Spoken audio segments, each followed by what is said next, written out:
오늘은 침례식이 아주 기쁜 날입니다. 저희는 지금 보시고 계신 게 우리가 이겨야 될 상대들에 대해서 배우고 있습니다. 승리에 대해서 배우고 있고, 우리는 사실은 우리의 힘으로 승리한 게 아니라 이미 승리한 상태에 있다는 것을 이제 알아야 된다는 겁니다. 우리가 세상에 대해서, 그리고 마귀에 대해서, 그리고 육신에 대해서 이미 이긴 상태인데 이것을 모르고 있기 때문에 왜 어떻게 하면 이길 수 있을까를 계속 고민하게 됩니다. 근데 이미 끝난 싸움인데 우리는 끝났다는 것을 모르고 있다는 거죠. 저번 시간에 마귀를 어떻게 이길 것인가에 대해서 저희가 쭉 보셨습니다. 마귀는 우리의 대적이고, 루시퍼가 하나님에 대해서 반역했을 때, 교만했을 때 이미 그의 운명은 정해져 있었죠. 하지만 끊임없이 사람들에 대해서 자기가 있는 곳에, 지옥에 가게 될 곳에 데리고 가고 싶어서 끊임없이 사람들을 유혹하고 있습니다. 그래서 우리는 적의 정체가 누군지, 우리의 대적인지를 알았고, 사탄이 우리를 어떻게 공격하는지, 시험과 관계와 교만과 낙담과 불화살들을 이용해서 우리를 계속 괴롭히고 있다는 사실을 파악을 했습니다. 그러면 이제 여기에 대해서 하나님께서는 우리에게 어떻게 이길 수 있게 하시는지, 승리에 대한 하나님의 공급하심을 이제 깨닫는 시간이 되겠습니다. 요한 1서 3장 8절 잠깐 보실까요? 요한 1서입니다. 요한 1서 3장 8절 말씀입니다.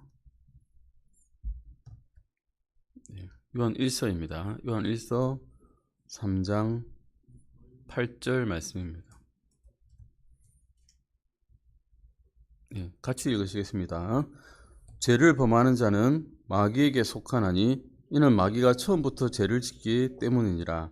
하나님의 아들께서 나타나신 목적은 이것이니 곧 그분께서 마귀의 일들을 멸하시려는 것이라. 아멘.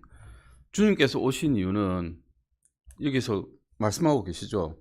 하나님의 아들께서 나타나신 목적은 이것이니 곧 그분께서 마귀의 일들을 멸하시려고 오셨다는 것입니다. 마귀의 일은 무엇입니까? 우리 고린도 전서에서 보시면 마귀의 일들은 온갖 나쁜 일들이죠. 음행가, 욕심가, 이런 것들, 우리가 보기에도 나쁜 일들, 결코 아름다워 보이지 않는 일들, 이것들을 행하는 것들이 마귀의 일들인데, 사망 또한 또 마귀의 일에 속합니다. 죽음도 마귀의 일들에 속하죠. 근데 그 죽음을 예수님께서 부활하심으로써 이겨내셨다는 것이죠. 주님께서 이겨내셨다면 주님에 속한 우리들 또한 이미 이겼다는 것입니다. 주 예수님께서는 어떻게 사탄을 패배시키셨는지 잠깐 보시겠습니다. 히브리서 2장 14절입니다. 히브리서 2장 14절 말씀입니다. 히브리서 2장 14절입니다.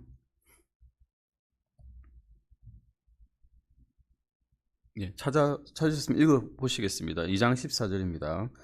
그런즉 자녀들은 살과 피에 참여한 자들이므로 그분도 마찬가지로 친히 같은 것들에 참여하셨으니 이것은 그분께서 죽음을 통해 죽음의 권능을 가진 자, 곧 마귀를 멸하시고, 마귀는 예수님만 죽여버리면 다 끝날 줄 알았거든요. 이제 내가 승리했다. 내가 지옥에 갈 일은, 지옥불에 들어갈 일은 없겠구나. 왜냐하면 내가 승리했으니까 라고 생각했겠지만, 예수님을 죽이는 즉시 그는 자신의 권능을 다 잃어버리게 되어버렸습니다. 죽음의 권능을 가지고 사람들을 무섭게 하며 덜덜 떨게 만들면서 이 죽음 때문에 사람들이 마귀의 속삭임에 넘어갈 수밖에 없는 그런 운명에 속했던 우리가 이제 예수님의 부활의 권능에 속해서 죽음조차 두렵지 않게 되었다는 것입니다. 예수님께서는 육신의 죽음에 처하게 하는 사람들의 권능에 무서워하지 말고 영을 죽일 수 있는 하나님을 두려워하라고 하셨거든요. 하나님을 두려워해야 되는 겁니다. 우리는 이제는 마귀를 두려워할 필요가 전혀 없는 것입니다. 하지만 하나님은 두려워해야죠. 하나님을 두려워하는 것이 지혜의 시작이라고 잠언 말씀에도 나오니까요. 주 예수 그리스도께서는 우리를 대신해서 승리했습니다. 각자 이름을 넣으시면 됩니다. 저 같으면 현성이를 대신해서 승리하셨습니다 라고 하시면 되는 겁니다. 저를 대신해서 승리를 하셨습니다. 그리스도의 승리를 그러면 우리의 경험 속으로 이제 옮기는 것입니다. 우리는 이미 이긴 편에 있다는 것을 알아야 됩니다. 이게 싸움이 있는데 승리자를 정해놓고 하는 싸움입니다. 굉장히 쉬운 싸움 아닙니까? 이러면 지금은 내가 고난을 겪고 있지만, 지금은 내가 힘들지만 언젠가 승리는 내 것이라는 것을 알고 있다면 조마조마하지 않습니다. 덜덜 떨 필요도 없고요. 뒤에 일을 걱정하면서 내 마음이 힘들 필요도 없는 겁니다. 결국 승리는 정해져 있다. 내가 승리자다. 이긴 편에 나는 속해 있다라는 것을 알고 있다면 힘들 것이 없습니다. 요한 1서 4장 4절 보시겠습니다. 요한 1서 4장 4절입니다. 요한 1서 4장 4절입니다. 요한 1서 4장 4절 같이 보시겠습니다. 같이 읽으시겠습니다. 어린 자녀들아, 너희는 하나님께 속하고 또 그들을 이겼나니 이는 너희 안에 계신 분께서 세상에 있는 그보다 더 크시기 때문이라. 더 큰 사람, 더 힘 있는 자가 약한 자를 누를 수가 있죠. 우리 안에 있는 성령님께서 사탄 마귀보다 훨씬 더 크신 분이기 때문에 사탄 마귀의 권능에 우리는 넘어갈 필요가 전혀 없다는 것입니다. 지금도 이길 수 있고 나중에도 이길 수 있고 최종적으로도 이겼다는 것입니다. 요한 1서 2장 14절 말씀 잠깐 다시 한번 볼까요? 읽어보셨는데 다시 한번 읽어보시겠습니다. 2장 14절입니다. 요한 1서 2장 14절입니다. 같이 읽으시겠습니다. 아버지들아, 내가 너희에게 쓴 것은 너희가 처음부터 계신 그분을 알았기 때문이라.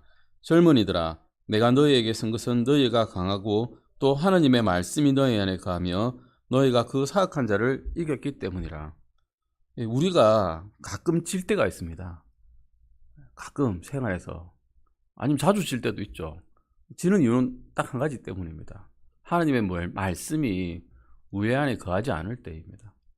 하나님의 말씀이 계속 우리 안에 거해 있다면 우리는 계속 승리하고 살아갈 수가 있습니다. 그런데 육신의 편에 옛 육신이 그대로 남아있기 때문에, 옛 사람이 그대로 남아있기 때문에 이것을 하나님의 말씀을 내가 그대로 갖고 있지 못할 때가 있습니다. 실제로. 그러면 그때는 질 때가 있는 것입니다. 그래서 하나님의 말씀이 우리 안에 거할 때 우리는 이 사악한 자 사탄을 이길 수 있다는 것입니다.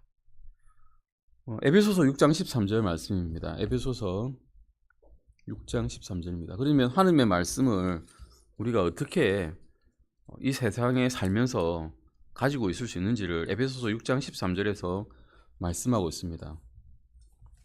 에베소서 말씀은 우리 수요 예배 말씀에서 강찬재 목사님께서 강해하신 게 있습니다. 아마 에베소서의 맨 마지막 강해에 이 말씀이 나왔습니다.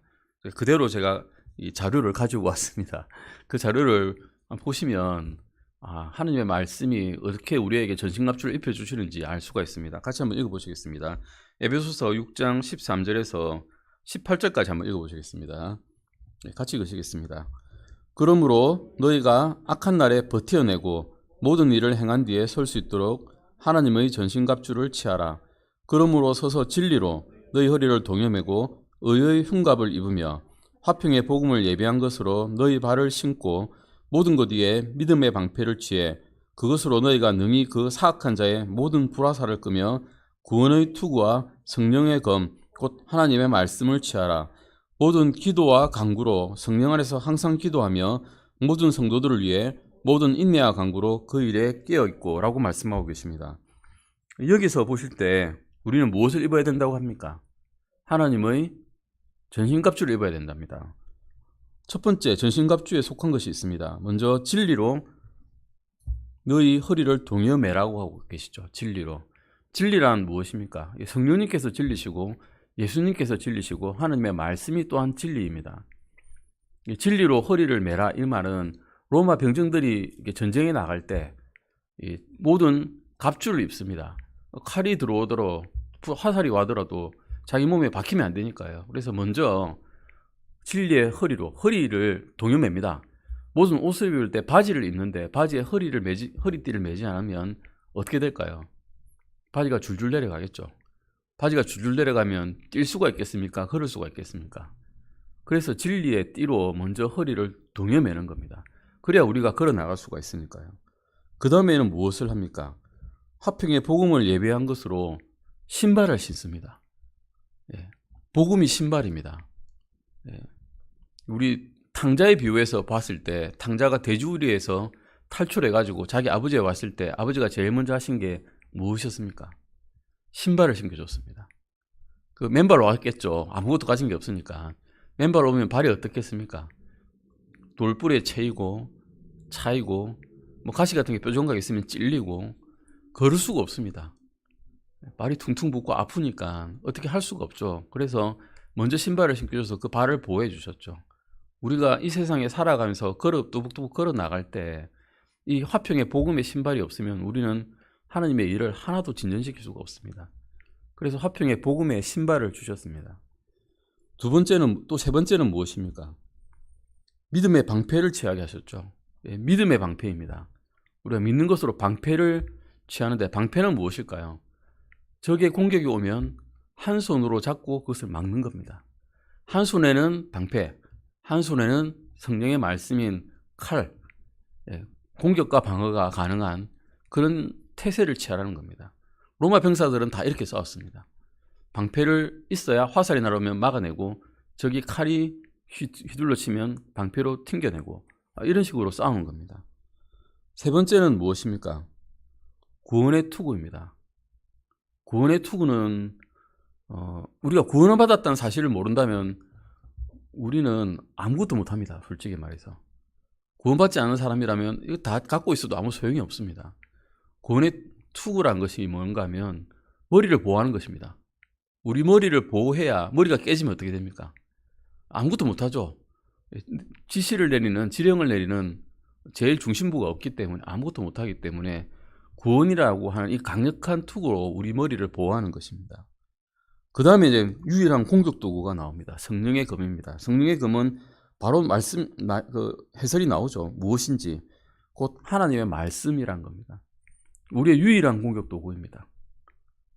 이게 없으면 사탄이 쳐들어올 때 공격 자체를 못합니다.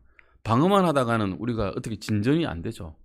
방어만 하면 안 됩니다. 그래서 공격도 해야 되기 때문에 하나님의 말씀을 취해야 되는 겁니다. 그래서 에베소서 4번 보시면 에베소서 6장 14절에서 18절에 열거되어 있는 영적 전신갑주 중 방어무기 목록을 한번 쭉 적어보겠습니다. 첫 번째는 무엇이었습니까?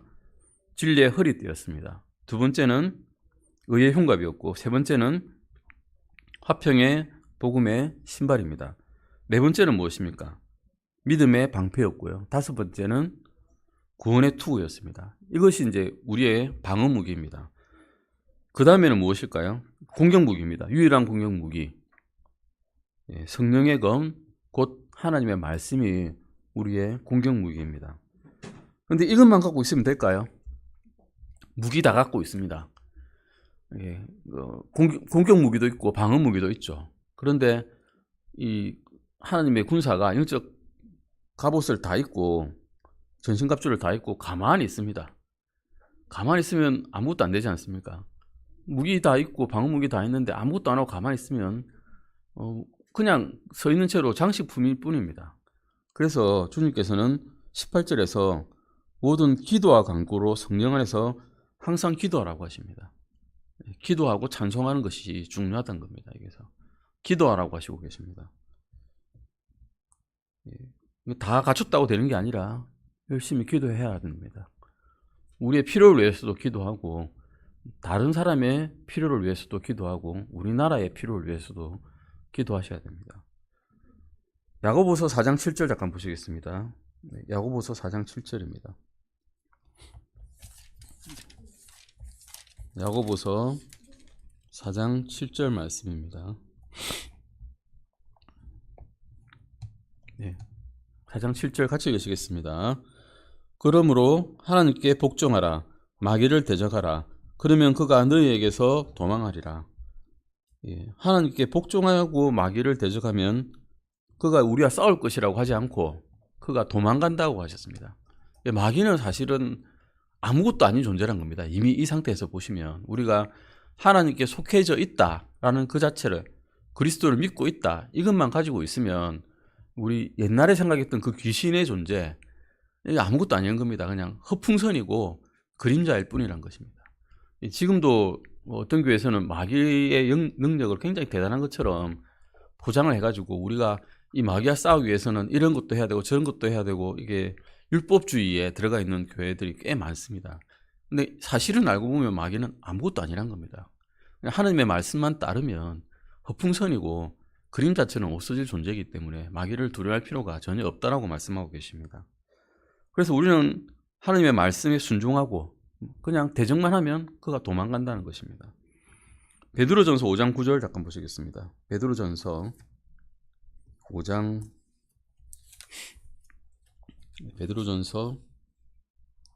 9절 말씀입니다.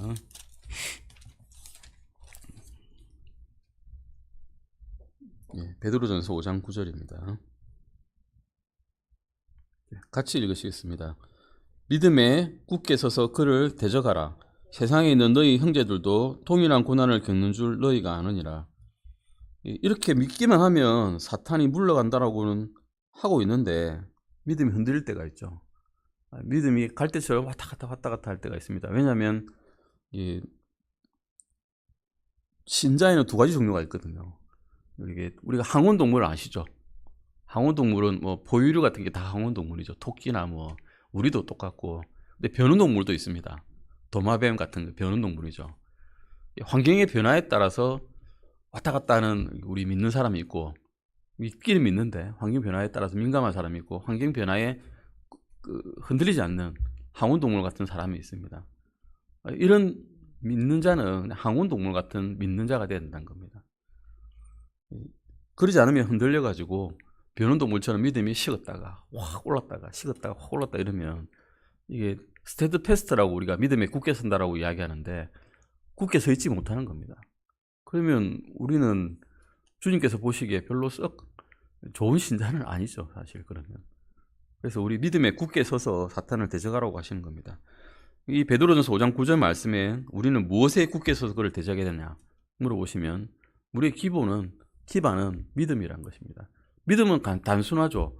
주님께서 나의 죄를 위해서 죽으셨고 십자가에서 묻히셨고 사흘 만에 부활하셨고, 그러면 우리도 그 부활과 같은 몸으로 나중에 일어날 것이다 라는 것을 믿는 겁니다. 주님 예수 그리스도를 믿기만 하면. 에베소서 4장 27절 보시겠습니다. 에베소서 4장 27절입니다.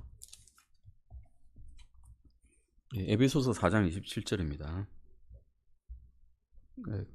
찾으셨으면 한번 같이 읽어보시겠습니다. 에베소서 4장 27절 말씀입니다. 마귀에게 틈을 주지 말라. 틈을 주지 말랍니다. 틈을 주는 일들이 많이 있죠. 우리 생활에서 남자 같은 경우는 술 먹으면 틈을 줍니다. 마음이 흔들리거든요. 술 먹으면 기분이 확 처음에 좋아지면서 몽롱해지면서 무엇이든지 할 수 있는 자신감이 생기면서 나쁜 일이든 좋은 일이든 다 할 수 있을 것 같아요. 그러면 흔들흔들합니다. 믿음 참 좋은 사람이었는데 술 마시고 행패 부릴 수도 있습니다. 왜냐하면 알코올이, 술이 그를 지배해버리면 마귀에게 틈을 주는 것이거든요. 그럼 마귀가 그 틈새로 살짝 들어가가지고 사람을 틀어져 버리게 만듭니다. 그러면 그때 틈을 줬을 때 사탄의 일을 하게 돼버립니다. 그리고 주변이 막 어수선하다고 생각해 보십시오. 내가 집에 들어가는데 막 엉망진창이고 뭐 이러면 깔끔하지 않으면 내 머리도 사실 좀 뒤죽박죽이 됩니다. 그래서 깔끔하게 살아라고 하십니다. 일찍 자야 됩니다. 공부해야 되면 어쩔 수 없죠. 공부해야 되고 뭐 이러면 할 일이 있는데 늦게까지 일을 해야 되기 때문에 어쩔 수 없는데, 가능하면 일찍 자고 일찍 일어나는 것이 우리의 주변을 단순화시키고 주님께 순종하기가 쉽게 만듭니다. 늦게 깨어있고 늦게 자게 되면 아무래도 그 시간에 딴 일을 하기 쉽지 주님을 찾는 일을 하기는 좀 쉽지 않더라고요. 말 조심하고 욕하지 않고 또 감사하고 항상 기도하는 이런 일이 틈을 주지 않는 그런 방식이 될 수 있다고 생각합니다. 그 다음은 승리의 약속입니다. 로마서 8장 37절 보실까요? 로마서 8장 37절입니다.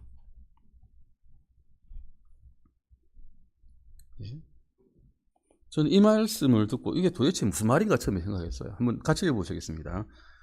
아니라 이 모든 것 가운데서 다시는 우리를 사랑하신 그분을 통해 정복자들보다 더 나은 자들이니라.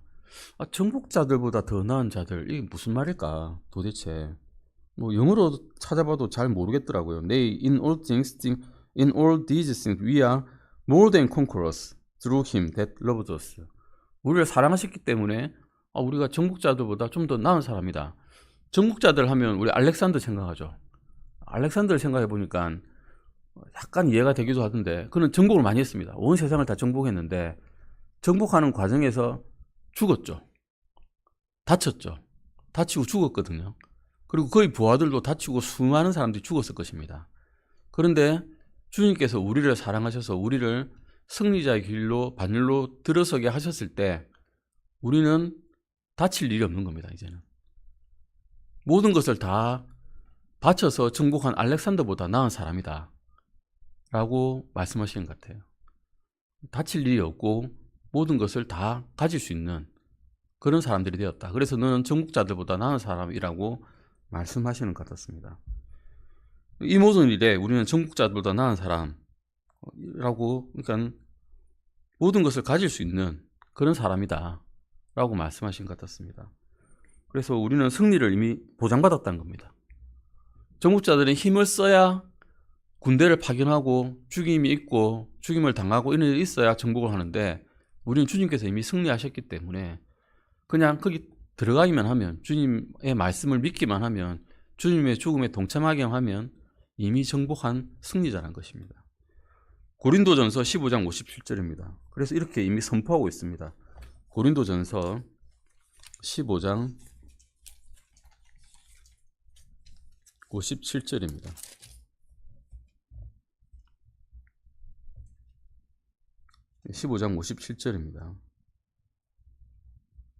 같이 읽으시겠습니다. 15장, 고린도전서 15장 57절입니다. 그러나 우리 주 예수 그리스도를 통해 우리에게 승리를 주시는 하나님께 감사를 드리노라. 우리에게 이미 승리를 주셨습니다. 현재형으로 쓰였죠. 지금 예전에도 주셨고 지금도 주셨다는 겁니다. 그래서 이미 승리했다는 것이고요. 고린도후서 2장 14절 말씀도 같은 말씀입니다. 고린도후서 2장 14절입니다.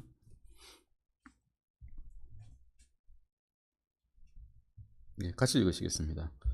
항상 우리를 그리스도 안에서 승리하게 하시고 우리를 통해 모든 곳에서 그분을 아는 냄새를 풍기게 하시는 하나님께 이제 감사를 드리노라. 이 말씀에서 보시면 항상 우리를 그리스도 안에서 승리하게 하신답니다. 근데 항상 우리를 세상 안에서 승리하게 하신다고 하지는 않으셨습니다. 그리스도 안에서 우리는 승리를 할 수 있는 겁니다. 그리스도에 속해 있어야만 승리를 할 수 있는 것이죠. 그분을 아는 냄새를 풍기게 하신다고 합니다. 그리스도인이라면 그리스도인의 냄새를 풍겨야 된다는 말씀이기도 합니다. 그리스도인인데 세상 사람들처럼 생활하면 안 된다는 것이죠. 너희는 내가 거룩하니 너희도 거룩하라라고 하나님께서 말씀하신 것처럼 그리스도의 향기를 풍겨라 라고 말씀하고 계십니다. 그다음 158페이지입니다. 빌립보서 4장 13절도 보시겠습니다. 빌립보서 4장 13절입니다. 빌립보서 4장 13절입니다.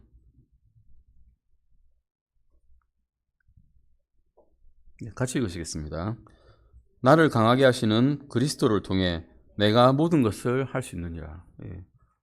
우리가 그리스도 안에만 있다면 모든 것을 할 수 있다는 겁니다. 불가능해 보이는 것조차도 할 수 있다라고 말씀하고 계십니다. 왜냐하면 이미 승리했기 때문입니다. 사탄이 계략을 부려서 우리를 괴롭게 하더라도 결국 그는 패배자고 우리는 승리자이기 때문에 그리스도 안에서 모든 것을 할 수 있다라고 승리의 선언을 이미 하셨습니다. 승리의 인물이라고 나오죠. 로마서 8장 30절 아까 읽으셨는데 다시 한번 읽어보시겠습니다. 로마서 8장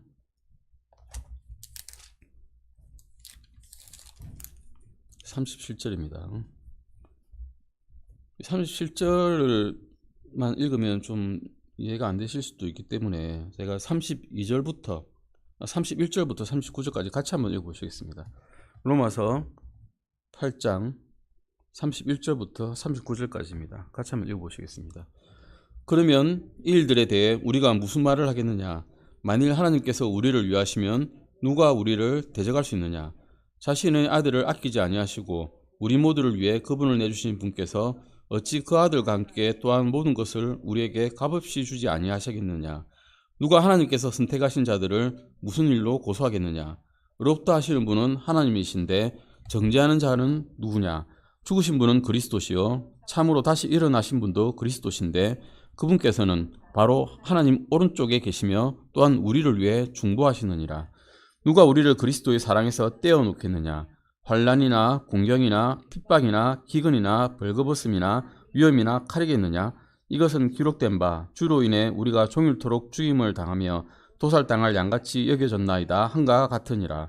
아니라 이 모든 것 가운데서 우리는 우리를 사랑하신 그분을 통해 정복자들보다 더 나은 자들이니라. 내가 확신하노니 사망이나 생명이나 천사들이나 권력들이나 권능들이나 현재 있는 것들이나 장래 있을 것들이나 높음이나 깊음이나 다른 어떤 창조물이라도 우리를 그리스도 예수 우리 주 안에 있는 하나님의 사랑에서 떼어놓을 수 없느니라. 아멘. 우리가 어떻게 승리하게 됐는지를 이제 여기서 보여주고 계시죠. 우리는 죄에서 벗어났습니다. 어떻게 벗어났을까요? 우리를 사랑해 주신 하나님을 통해서 벗어났습니다. 그런데 어떻게 사랑을 증명하셨나요? 주 예수 그리스도를 죽게 하심으로써 사랑을 보여주셨습니다. 자신의 유일한 독생자이신 예수님을 죽게 하셨거든요. 그러면 죽게 하셔서 우리가 구원을 받았는데 구원받은 우리는 아싸 개 탔다 이럽니까? 죽게 하셨는데 내가 이 상황에서 나를 위해서 누군가 나의 친한 사람이 나의 가족이 나를 위해 죽었다면 즐거워합니까? 나 같은 이런 쓸모없는 사람 때문에 하나님의 아들이 돌아가셨는데 슬퍼하고 애곡하지 않겠습니까? 절대 즐거워할 수가 없는 겁니다. 이럴 때는. 그런데 왜 죽게 하셨느냐? 우리를 사랑해서 그러셨답니다. 하나님의 아들을 오히려 더 사랑하지 않으시겠습니까? 인간적으로 생각해봐도 아들을 더 사랑하지 남을 사랑하겠습니까? 저는 제 아들과 딸을 사랑하지 남의 아들의 딸을 내가 더 사랑하겠습니까? 근데 하나님은 그러지 않으셨다는 겁니다. 나를 위해서, 이 쓸모없는 자를 위해서 예수님을 보내시고 예수님을 죽게 만드셨다는 겁니다. 이 죄책감을 어떻게 감당할 수 있겠습니까? 단지 하나님의 사랑 때문에 그냥 우리를 구원하셨다는 겁니다. 로마서 8장 30절은 그렇게 말씀한 겁니다. 왜 승리하게 됐냐? 값없이 승리하게 됐는데 이게 값이 없습니까? 엄청난 값을 치르신 겁니다. 이 도저히 말할 수 없는 사랑을 통해서 엄청난 희생을 치르시고 예수님을 죽게까지 하시면서 우리를 사랑하셨기 때문에 우리를 승리자로 만들어 주셨다는 겁니다. 승리의 인물은 예수 그리스도이십니다. 사실은 우리는 아무것도 아닌 자들이었고 단지 사랑해 주셨기 때문에 거저 구원을 받게 되었는데 값없는 사랑이 아니라 값을 치를 수 없는, 헤아릴 수 없는 사랑을 받은 것입니다. 고린도전서 15장 57절자가 보시겠습니다. 고린도전서 15장 57절입니다. 고린도전서 15장 57절입니다. 아까도 읽으셨는데 같이 읽으시겠습니다. 누가 우리에게 승리를 주셨는지를 계속 보여주고 계십니다. 같이 읽으시겠습니다. 그러나 우리 주 예수 그리스도를 통해 우리에게 승리를 주시는 하나님께 감사를 드리노라.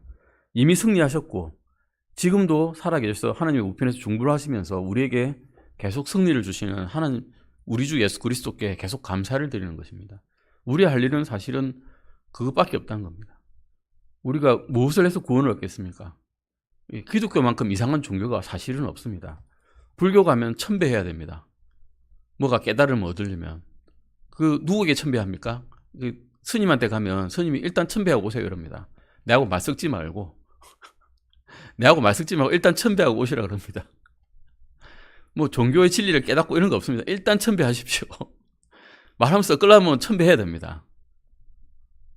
그런 노력을 해야 될 것 같은데, 아니면 뭔가 향이라도 피워가지고 뭔가 이 예물을 좀 드려야 될 것 같은데, 그래야 내가 구원을 받을 것 같은데 주님께서는 그런 거 원하지 않으십니다. 그냥 나를 믿으라고만 하십니다. 그러면 너희가 승리하게 하고 영존하는 생명을 얻게 하겠다고 하십니다. 믿음을 통한 구원은 어느 종교에도 없습니다. 믿기만 하면 구원을 주신다는데 이런 쉬운 일이 어디 있습니까? 근데 그 쉬운 일을 하나님께서는 엄청난 희생을 치르고 하셨습니다.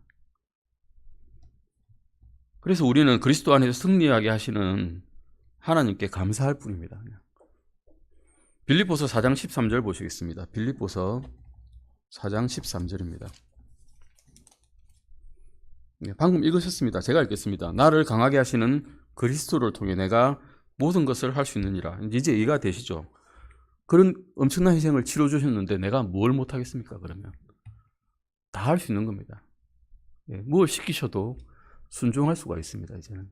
예전에는 내가 좀 손해보는 것 같은데 이러면서 못하죠.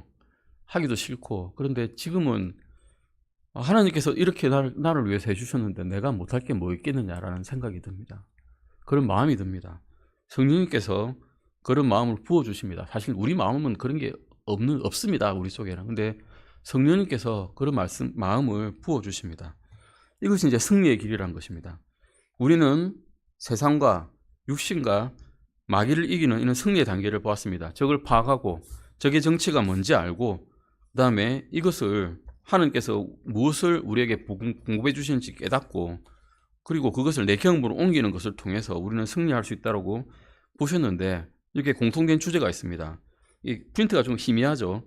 첫 번째 하나님의 말씀과 그 다음에 믿음, 하나님의 말씀을 읽고 그것을 내 삶에서 실체함을 통해서 우리는 승리를 얻을 수 있다는 것입니다. 시편 말씀 찾아보시겠습니다. 시편 119편 9절과 11절 보시겠습니다. 시편 119편